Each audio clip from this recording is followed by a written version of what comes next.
ඔන්න අද ජනජය ඇස්ට්‍රෝ අපි ඔයාලට කියලා දෙන්න යන්නේ ආදර්ශවත් කතාවක්. ඒ තමයි පිපාසිත කපුටාගේ කතාව. ඔන්න අපි කතාව බලලා ඉමුකෝ.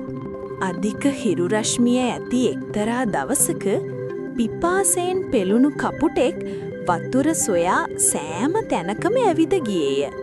බොහෝ වේලාවක් සෙවීමෙන් පසු අවසානයේ කපුටාට ස්වල්පයක් ජලයේ ඇති කලයක් හමු විය. කපුටා එම වතුර බීමට උත්සාහ කළත් උගේ හොටට ජලය ඇති මට්ටමට ළඟා විය නොහැකි විය. මේම ගැටලුව විසඳීමට දක්ෂ කපුටාට බුද්ධිමත් අදහසක් ඇති විය. කපුටා කුඩා ගල්කැට එකින් එක කලය තුලට දැමීමට පටන් ගත්තේය. සෙමෙන් කලයේ වතුර මට්ටම ඉහළට ඒමට පටන් ගත්තේය. අවසානයේදී කපුටාට වතුර බීමට හැකි වූ අතර උගේ පිපාසය සංසිඳවා ගත්තේය.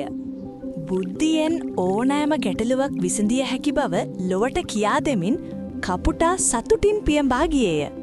යාළුවනේ, ඔන්න අද අපි ගොඩක් වැදගත් කතාවක් නැරඹුවා. අපිව සබ්ස්ක්‍රයිබ් කරන්න අමතක කරන්න එපා.